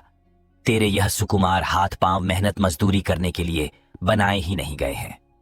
मगर क्या करूं, अपना कुछ बस ही नहीं है। फिर भी तेरा जी कोई काम करने को न चाहे, मत कर। मगर मुझसे अलग होने को न कह, तेरे पैरों पड़ता हूं। मुलिया ने सिर से अंचल खिसकाया और जरा समीप आकर बोली, मैं काम करने से नहीं डरती, न बैठे बैठे खाना चाहती हूं, मगर मुझसे किसी की धौंस नहीं सही जाती। तुम्हारी ही काकी घर का काम काज करती हैं तो अपने लिए करती हैं, अपने बाल बच्चों के लिए करती हैं। मुझ पर कुछ एहसान नहीं करती, फिर मुझ पर धौंस क्यों जमाती हैं? उन्हें अपने बच्चे प्यारे होंगे, मुझे तो तुम्हारा आसरा है। मैं अपनी ओन आंखों से यह नहीं देख सकती कि सारा घर तो चैन करे, जरा जरा से बच्चे तो दूध पियन, और जिसके बलबूते पर गृहस्थी बनी हुई है वह मट्ठे को तरसे। कोई उसका पूछने वाला ना हो। जरा अपना मुंह तो देखो, कैसी सूरत निकल आई है। औरों के तो 4 बरस में अपने पट्टे तैयार हो जाएंगे। तुम तो 10 साल में खाट पर पड़ जाओगे। बैठ जाओ। खड़े क्यों हो? क्या मारकर भागोगे? मैं तुम्हें जबरदस्ती ना बांध लूंगी, या मालकिन का हुक्म नहीं है? सच कहूं, तुम बड़े कटकलेजी हो। मैं जानती, ऐसे निर्मोहिए से पाला पड़ेगा तो इस घर में भूल से ना आती। आती भी तो मन न लगाती, मगर अब तो मन तुमसे लग गया। घर भी जाऊं तो मन यहां ही रहेगा, और तुम जो हो मेरी बात नहीं पूछते। मुलिया की ये रसीली बातें रघु पर कोई असर न डाल सकीं। वह उसी रुखाई से बोला, मुलिया, मुझसे यह न होगा। अलग होने का ध्यान करते ही मेरा मन न जाने कैसा हो जाता है। ये चोट मुझसे न सही जाएगी। मुलिया ने परिहास करके कहा, तो चूड़ियां पहनकर अंदर बैठो ना। लाओ मैं मूछें लगा लूं। मैं तो समझती थी कि तुम में भी कुछ कलबल है, अब देखती हूं तो निरे मिट्टी के लौंदे हो। पन्ना दालान में खड़ी दोनों की बातचीत सुन रही थी। अब उससे न रहा गया। सामने आकर रघु से बोली, जब वह अलग होने पर तुली हुई है, फिर तुम क्यों उसे जबरदस्ती मिलाए रखना चाहते हो? तुम उसे लेकर रहो। हमारे भगवान ने निबाह दिया तो अब क्या डर? अब तो भगवान की दया से तीनों लड़के सयाने हो गए हैं, अब कोई चिंता नहीं। रघु ने ओंसू भरी ओंखों से पन्ना को देखकर कहा, काकी, तू भी पागल हो गई है क्या? जानती नहीं, 2 रोटियां होते ही 2 मन हो जाते हैं। पन्ना, जब वह मानती ही नहीं तब तुम क्या करोगे? भगवान की मर्जी होगी तो कोई क्या करेगा? परालब्ध में जितने दिन एक साथ रहना लिखा था उतने दिन रहे। अब उसकी यही मर्जी है तो यही सही। तुमने मेरे बाल बच्चों के लिए जो कुछ किया वह भूल नहीं सकती। तुमने इनके सिर हाथ न रखा होता तो आज इनकी न जाने क्या गति होती। न जाने किसके द्वार पर ठोकरें खाते होते, न जाने कहां कहां भीख मांगते फिरते। तुम्हारा जस मरते दम तक गाऊंगी। अगर मेरी खाल तुम्हारे जूते बनाने के काम आते तो खुशी से दे दूं, चाहे तुमसे अलग हो जाऊं, पर जिस घड़ी पुकारोगे कुत्ते की तरह दौड़ी आऊंगी। ये भूल कर भी न सोचना कि तुमसे अलग होकर मैं तुम्हारा बुरा चेतूंगी। जिस दिन तुम्हारा अनभल मेरे मन में आएगा उसी दिन विष खाकर मर जाऊंगी। भगवान करे तुम दूधों नहाओ, पूतों फलों, मरते दम तक यही असीस मेरे रोयनन रोयनन से निकलती रहेगी। और अगर लड़के भी अपने बाप के हैं तो मरते दम तक तुम्हारा पोस मानेंगे। यह कहकर पन्ना रोती हुई वहां से चली गई। रघु वहीं मूर्ति की तरह बैठा रहा। आसमान की ओर टकटकी लगी थी और उन आंखों से ओनंसू बह रहे थे। पन्ना की बातें सुनकर मुलिया समझ गई कि अपने पौबारा हैं। झटपट उठी, घर में झाड़ू लगाई, चूल्हा जलाया और कुएनन से पानी लाने चली। उसकी टेक पूरी हो गई थी। गांव में स्त्रियों के दो दल होते हैं, एक बहुओं का, दूसरा सासों का। बहुएनन सलाह और सहानुभूति के लिए अपने दल में जाती है, सासें अपने में। दोनों की पंचायतें अलग होती हैं। मुलिया को कुएनन पर 2-3 बहुएनन मिल गई। एक से पूछा, आज तो तुम्हारी बुढ़िया बहुत रोध हो रही थी। मुलिया ने विजय के गर्व से कहा, इतने दिनों से घर की मालकिन बनी हुई है, राजपाट छोड़ते किसे अच्छा लगता है। बहन, मैं उनका बुरा नहीं चाहती, लेकिन एक आदमी की कमाई में कहां तक बरकत होगी। मेरे भी तो यही खाने पीने, पहनने ओढ़ने के दिन हैं। अभी उनके पीछे मरो, फिर बाल बच्चे हो जाएं, उनके पीछे मरो, सारी जिंदगी रोते ही कट जाएगी। एक बहू बुढ़िया यही चाहती है कि यह सब जन्म भर लौंडी बनी रहे, मोटा छोटा खाएं और पड़ी रहे। दूसरी बहू, किस भरोसे पर कोई मरे। अपने लड़के तो बात नहीं पूछें, पराए लड़कों का क्या भरोसा। कल इनके हाथ पैर हो जाएंगे, फिर कौन पूछता है। अपनी अपनी महरियों का मुंह देखेंगे। पहले ही से फटकार देना अच्छा है, फिर तो कोई कलक न होगा। मुलिया पानी लेकर गई, खाना बनाया और रघु से बोली, जाओ नहा आओ, रोटी तैयार है। रघु ने मानो सुना ही नहीं, सिर पर हाथ रखकर द्वार की तरफ ताकता रहा। मुलिया, क्या कहती हूं, कुछ सुनाई देता है। रोटी तैयार है, जाओ नहा आओ। रघु, सुन तो रहा हूं, क्या बह रहा हूं। रोटी तैयार है तो जाकर खा ले, मुझे भूख नहीं है। मुलिया ने फिर नहीं कहा।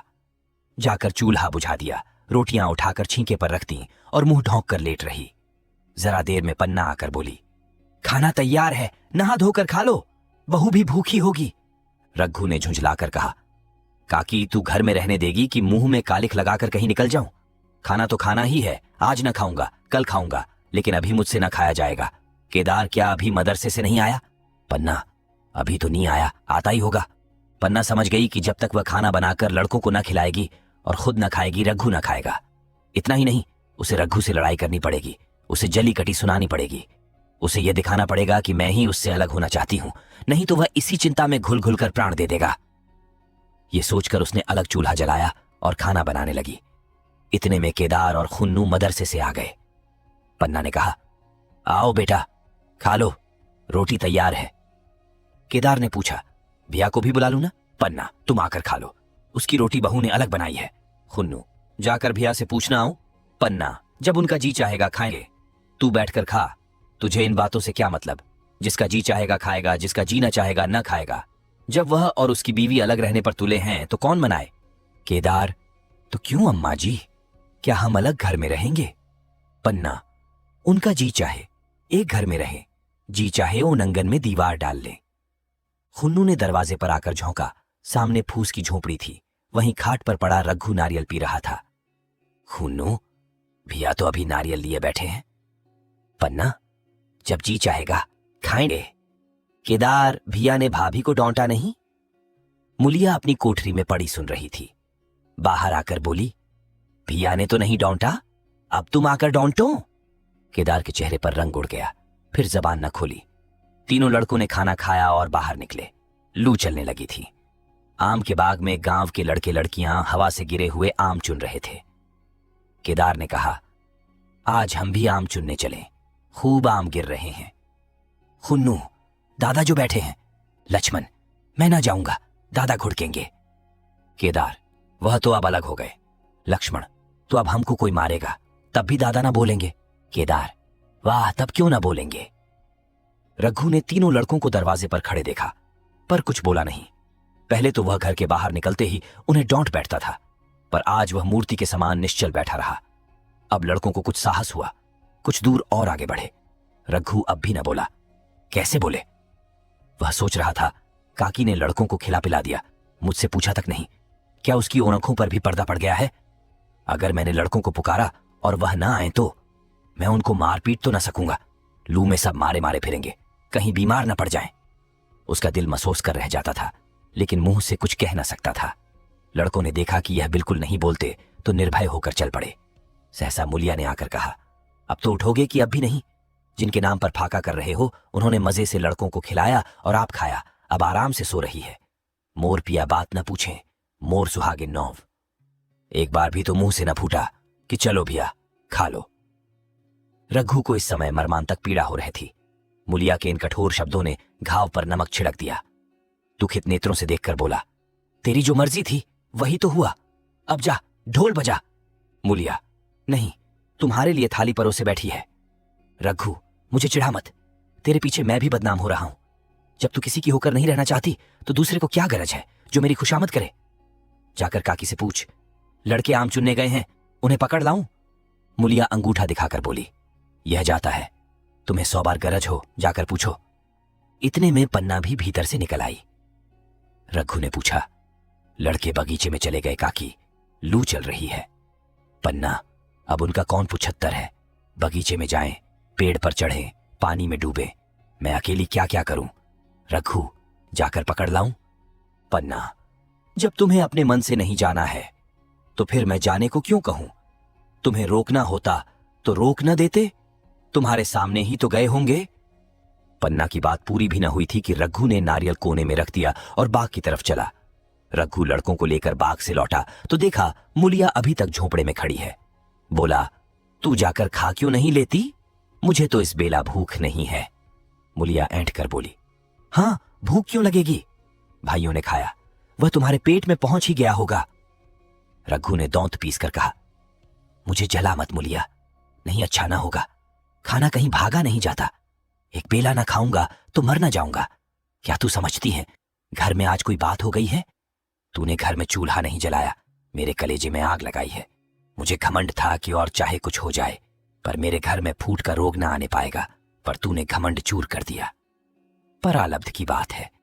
मुलिया तिनक कर बोली, सारा मोह छो तुम्ही को है कि और किसी को है? मैं तो किसी को तुम्हारी तरह बिसूरते नहीं देखती। रघु ने ठंडी सौंस खींचकर कहा, मुलिया, घाव पर नोन न छिड़क, तेरे ही कारण मेरी पीठ में धूल लग रही है।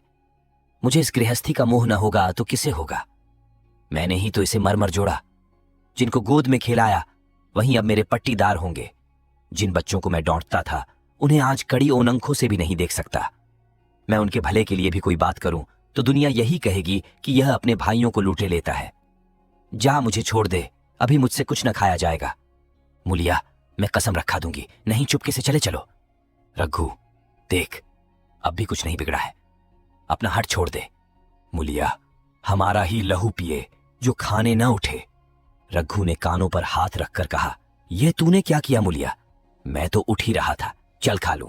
नहाने धोने कौन जाए, लेकिन इतनी कह देता हूं कि चाहे 4 की जगह 6 रोटियां खा जाऊं, चाहे तू मुझे घी के मटके ही में डुबा दे, पर यह दाग मेरे दिल से न मिटेगा। मुलिया, दाग साग सब मिट जाएगा। पहले सबको ऐसा ही लगता है।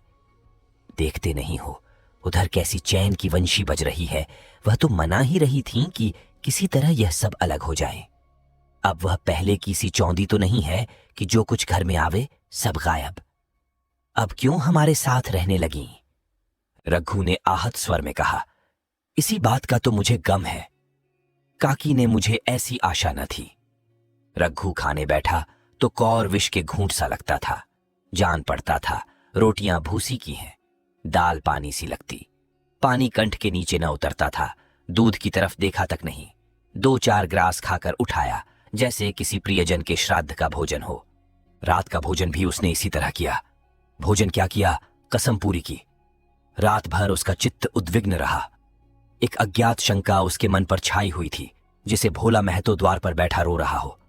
वह कई बार चौंक कर उठा। ऐसा जान पड़ा भोला उसकी ओर तिरस्कार की आंखों से देख रहा है। वह दोनों जून भोजन करता था, पर जैसे शत्रु के घर।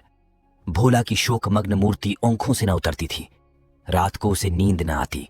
वह गांव में निकलता तो इस तरह मुंह चुराए, सिर झुकाए मानो गोहत्या की हो। 5 साल गुजर गए। रघु अब 2 लड़कों का बाप था। आंगन में दीवार खिंच गई थी, खेतों में मेड़ें डाल दी गई थीं और बैल बछिए बांध लिए गए थे। केदार की उम्र अब 19 की हो गई थी। उसने पढ़ना छोड़ दिया था और खेती का काम करता था। खुन्नू गाय चराता था। केवल लक्ष्मण अब तक मदरसे जाता था। पन्ना और मुलिया दोनों एक दूसरे की सूरत से जलती थीं। मुलिया के दोनों लड़के बहुधा पन्ना ही के पास रहते। वहीं उन्हें उबटन मलती, वही काजल लगाती, वही गोद में लिए फिरती। मगर मुलिया के मुंह से अनुग्रह का एक शब्द भी न निकलता। न पन्ना ही इसकी इच्छुक थी। वह जो कुछ करती निर्व्याज भाव से करती थी। उसके 2 लड़के अब कमाऊ हो गए थे। लड़की खाना पका लेती थी। वह खुद ऊपर का काम काज कर लेती। इसके विरुद्ध रघु अपने घर का अकेला था, वह भी दुर्बल, अशक्त और जवानी में बूढ़ा।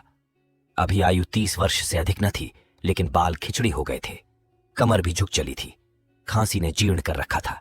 देखकर दया आती थी, और खेती पसीने की वस्तु है। खेती की जैसी सेवा होनी चाहिए वह उससे न हो पाती, फिर अच्छी फसल कहां से आती?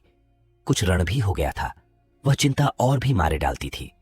चाहिए तो यह था कि अब उसे कुछ आराम मिलता। इतने दिनों के निरंतर परिश्रम के बाद सिर का बोझ कुछ हल्का होता, लेकिन मुलिया की स्वार्थपरता और अदूरदर्शिता ने लहराती हुई खेती उजाड़ दी। अगर सब एक साथ रहते तो वह अब तक पेंशन पा जाता, मजे में द्वार पर बैठा हुआ नारियल पीता। भाई काम करते, वह सलाह देता, महतो बना फिरता, कहीं किसी के झगड़े चुकाता, कहीं साधु संतों की सेवा करता। वह अवसर हाथ से निकल गया। अब तो चिंता भार दिन दिन बढ़ता जाता था। आखिर उसे धीमा धीमा ज्वर रहने लगा। हृदय शूल, चिंता, कड़ा परिश्रम और अभाव का यही पुरस्कार है। पहले कुछ परवाह न की, समझा आप ही आप अच्छा हो जाएगा, मगर कमजोरी बढ़ने लगी तो दवा की फिक्र हुई। जिसने जो बता दिया खा लिया। डॉक्टरों और वैद्यों के पास जाने की सामर्थ्य कहां, और सामर्थ्य भी होती तो रुपये खर्च कर देने के सिवा और नतीजा ही क्या था? जीर्ण ज्वर की औषधि आराम और पुष्टिकारक भोजन है। न वह बसंत मालती का सेवन कर सकता था और न आराम से बैठकर बलवर्धक भोजन कर सकता था। कमजोरी बढ़ती ही गई। पन्ना को अवसर मिलता तो वह आकर उसे तसल्ली देती, लेकिन उसके लड़के अब रघु से बात भी न करते थे। दवा दारू तो क्या करते, उसका और मजाक उड़ाते। भैया समझते थे कि हम लोगों से अलग होकर सोने और ईंट रख लेंगे। भाभी भी समझती थी सोने से लग जाऊंगी। अब देखे कौन पूछता है, सिसक सिसक कर न मरे तो कह देना। बहुत हाय हाय भी अच्छी नहीं होती। आदमी उतना काम करे जितना हो सके, ये नहीं कि रुपये के लिए जान दे दे। पन्ना कहती, रघु बेचारे का कौन दोष है? केदार कहता, चल मैं खूब समझता हूं, भैया की जगह मैं होता तो डंडे से बात करता। मजाक थी कि औरत यूं जिद करती, ये सब भैया की चाल थी, सब सधी बद्धी बात थी। आखिर एक दिन रघु का टिमटिमाता हुआ जीवन दीपक बुझ गया। मौत ने सारी चिंताओं का अंत कर दिया। अंत समय उसने केदार को बुलाया था, पर केदार को ऊख में पानी देना था। डरा कहीं दवा के लिए ना भेज दे, बहाना बना दिया। मुलिया का जीवन अंधकारमय हो गया। जिस भूमि पर उसने मंसूबों की दीवार खड़ी की थी वह नीचे से खिसक गई थी। जिस खूंटे के बल पर वह उछल रही थी वह उखड़ गया था। गांव वालों ने कहना शुरू किया, ईश्वर ने कैसा तत्काल दंड दिया। बेचारी मारे लाज के अपने दोनों बच्चों को लिए रोया करती। गांव में किसी को मुंह दिखाने का साहस न होता। प्रत्येक प्राणी उससे यह कहता हुआ मालूम होता था, मारे घमंड के धरती पर पांव न रखती थी। आखिर सजा मिल गई कि नहीं? अब इस घर में कैसे निर्वाह होगा? वह किसके सहारे रहेगी? किसके बल पर खेती होगी? बेचारा रघु बीमार था, दुर्बल था, पर जब तक जीता रहा अपना काम करता रहा। मारे कमजोरी के कभी कभी सिर पकड़कर बैठ जाता और जरा दम लेकर फिर हाथ चलाने लगता था। सारी खेती तहस नहस हो रही थी, उसे कौन संभालेगा? अनाज की डोंठें खलिहान में पड़ी थीं, ऊख अलग सूख रही थी। वह अकेली क्या क्या करेगी? फिर सिंचाई अकेले आदमी का तो काम नहीं। 3-3 मजदूरों को कहां से लाए? गांव में मजदूर थे ही कितने। आदमियों के लिए खींचातानी हो रही थी। क्या करें क्या न करे? इस तरह 13 दिन बीत गए। क्रियाकर्म से छुट्टी मिली। दूसरे ही दिन सवेरे मुलिया ने दोनों बालकों को गोद में उठाया और अनाज मांडने चली। खलिहान में पहुंचकर उसने एक को तो पेड़ के नीचे घास के नरम बिस्तर पर सुला दिया और दूसरे को वहीं बैठाकर अनाज मांडने लगी। बैलों को हाँकती थी और रोती थी। क्या इसीलिए भगवान ने उसको जन्म दिया था? देखते देखते क्या वे क्या हो गया। इन्हीं दिनों पिछले साल भी अनाज मांडा गया था। वह रघु के लिए लौटे में शरबत और मटर की घूंघी लेकर आई थी। आज कोई उसके आगे है न पीछे, लेकिन किसी की लौंडी तो नहीं हूं। उसे अलग होने का अब भी पछतावा न था। एकाएक छोटे बच्चे का रोना सुनकर उसने उधर ताका तो बड़ा लड़का उसे चुमकार कर कह रहा था, भैया चुप रहो चुप रहो। धीरे धीरे उसके मुंह पर हाथ फेरता था और चुप कराने के लिए विकल था। जब बच्चा किसी तरह न चुप न हुआ तो वह खुद उसके पास लेट गया और उसे छाती से लगाकर प्यार करने लगा।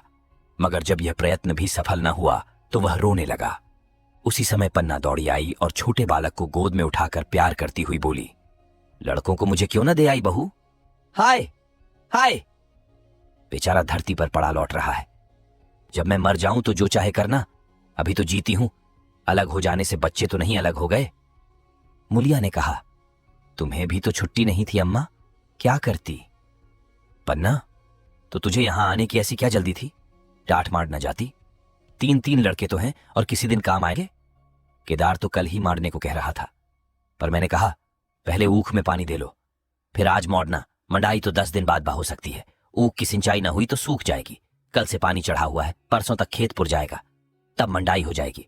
तुझे विश्वास ना आएगा, जब से भैया मरे हैं केदार को बड़ी चिंता हो गई है। दिन में 100 बार पूछता है, भाभी बहुत रोती तो नहीं है? देख, लड़के भूखे तो नहीं है? कोई लड़का रोता है तो दौड़ा आता है, देख अम्मा क्या हुआ, बच्चा क्यों रोता है? कल रोकर बोला, अम्मा मैं जानता कि भैया इतनी जल्दी चले जाएंगे तो उनकी कुछ सेवा कर लेता। कहां जगाए जगाए उठता था, अब देखती हो पहर रात से उठकर काम में लग जाता है। खुन्नू कल जरा सा बोला, पहले हम अपनी ऊख में पानी दे लेंगे, तब भैया की ऊख में देंगे। इस पर केदार ने ऐसा डोंटा कि खुन्नू के मुंह से फिर बात न निकली। बोला, कैसी तुम्हारी और कैसी हमारी ऊख? भैया ने जिला न लिया होता तो आज या तो मर गए होते या कहीं भीख मांगते होते।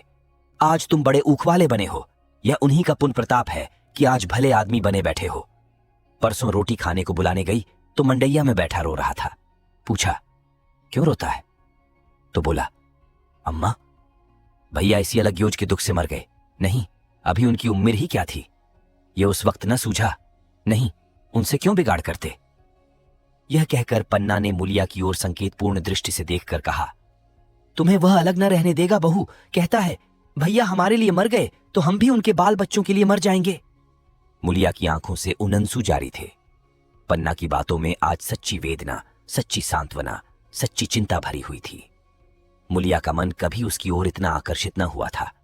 जिनसे उसे व्यंग्य और प्रतिकार का भय था, वे इतने दयालु, इतने शुभेच्छु हो गए थे। आज पहली बार उसे अपनी स्वार्थप्रता पर लज्जा आई। पहली बार आत्मा ने अलग योझे पर धिक्कारा। इस घटना को हुए 5 साल गुजर गए। पन्ना आज बूढ़ी हो गई है। केदार घर का मालिक है, मुलिया घर की मालकिन है। खुन्नू और लक्ष्मण के विवाह हो चुके हैं, मगर केदार अभी तक कंवारा है। कहता है मैं विवाह न करूंगा। कई जगहों से बातचीत हुई, कई सगाइयां आईं, पर उसे हामी न भरी। पन्ना ने कंपे लगाए, जाल फैलाए, पर वो न फंसा। कहता औरतों से कौन सुख। मेहरिया घर में आई और आदमी का मिजाज बदला। फिर जो कुछ है वह मेहरिया है।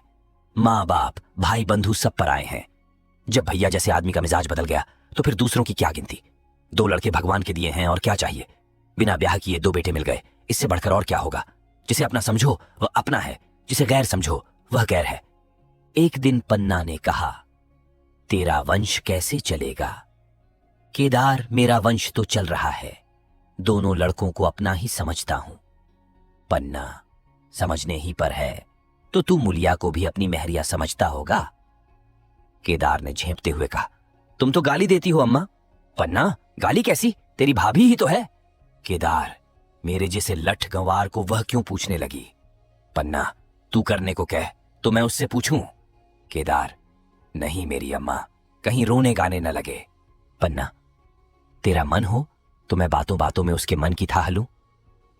केदार, मैं नहीं जानता, जो चाहे कर। पन्ना केदार के मन की बात समझ गई। लड़के का दिल मुलिया पर आया हुआ है, पर संकोच और भय के मारे कुछ नहीं कहता। उसी दिन उसने मुलिया से कहा, क्या करूं बहू, मन की लालसा मन में ही रह जाती है। केदार का घर भी बस जाता तो मैं निश्चिंत हो जाती। मुलिया, वह तो करने को ही नहीं कहते। पन्ना, कहता है ऐसी औरत मिले जो घर में मेल से रहे तो कर लूं। मुलिया, ऐसी औरत कहां मिलेगी, कहीं ढूंढो। पन्ना, मैंने तो ढूंढ लिया है। मुलिया, सच, किस गांव की है? पन्ना, अभी न बताऊंगी, मुदा यह जानती हूं कि उससे केदार की सगाई हो जाए तो घर बन जाए और केदार की जिंदगी भी सफल हो जाए। न जाने लड़की मानेगी कि नहीं। मुलिया, मानेगी क्यों नहीं अम्मा, ऐसा सुंदर कमाऊ सुशील वर और कहां मिला जाता है। उस जन्म का कोई साधु महात्मा है, नहीं तो लड़ाई झगड़े के डर से कौन बिन ब्याह रहता है। कहां रहती है, मैं जाकर उसे मना लाऊंगी। पन्ना, तू चाहे तो उसे मना ले, तेरे ही ऊपर है। मुलिया, मैं आज ही चली जाऊंगी अम्मा, उसके पैरों पड़कर मना लाऊंगी। पन्ना, बता दूं वह तू ही है। मुलिया लजाकर बोली, तुम तो अम्मा जी गाली देती हो। पन्ना, गाली कैसी, देवर ही तो है। मुलिया, मुझ जैसी बुढ़िया को वह क्यों पूछेंगे? पन्ना, वह तुझी पर दांत लगाए बैठा है, तेरे सिवा कोई और उसे भांति ही नहीं। डर के मारे कहता नहीं, पर उसके मन की बात मैं जानती हूं।